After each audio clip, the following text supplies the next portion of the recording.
সীমান্তে হত্যার বিষয়টি, এটা আমাদের প্রায়োরিটি 1 এজেন্ডা ছিল।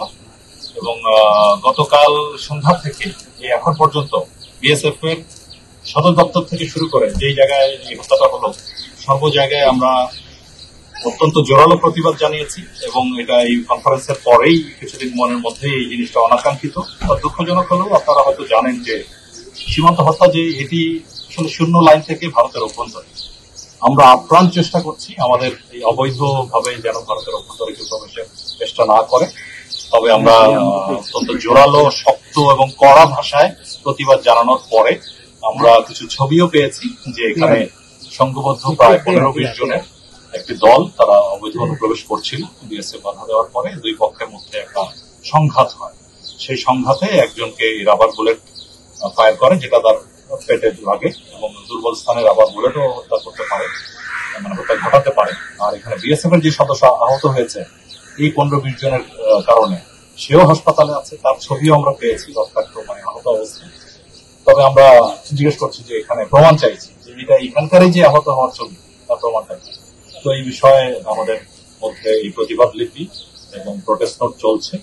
আর সেই আহত সেই ব্যক্তিকেও হাসপাতালে নিয়ে ওরা অপারেশন করিয়েছিল, তারপরও তাকে বাঁচানো যায়নি, দুর্ভাগ্য। বাট আমরা বটম লাইন হল ভেরি ক্লিয়ার মেসেজ আমরা বলেছি যে এটা কোনোভাবেই কাম্য নয় এবং এটা মেনে নেওয়া যায় না। এবং এটা যদি মেনে নেই, তাহলে ভবিষ্যতে ভারতীয় অনুপ্রবেশ যারা করে, তো তাদের প্রতিও তো আমরা সুন্দরভাবে নিয়মের মধ্যে আমরা যে তাদেরকে গ্রেফতার করে হস্তান্তর করি, সেটা কতটুকু আর করা যাবে। আমাদের এদিক থেকে যত যাই হোক, অবৈধ অনুপ্রবেশ যাই হোক, হত্যা কোনো চূড়ান্ত একটা সমাধান হতে পারে না। তো সেই বিষয়ে আমাদের এটা অব্যাহত থাকবে এবং আরো একটু যদি হয় আমরা আরো কঠোর অবস্থান করব, এটা আপনাদেরকে আমি আশ্বস্ত করতে চাই। আর একই সাথে আপনাদের সবারই আমাদের চেষ্টা থাকবে যাতে অবৈধভাবে কেউ যেন ওইদিকে না যায়। আমরা আপ্রাণ চেষ্টা করছি, প্রশাসন চেষ্টা করছে, স্থানীয় সবাই চেষ্টা করছে। তারপরও একটা কিছু কিছু ব্যক্তিকে আমরা জিরো লাইন অতিক্রম করার ব্যর্থ হচ্ছে অনেক সময়, বাট আমরা এই দুই দিকেই চেষ্টা করে যাবো। এক হলো বিএসএফ এর সাথে, আরেক হলো মানবাধিকার অর্গানাইজেশনের মাধ্যমে, তৃতীয় হলো কেউ যাতে।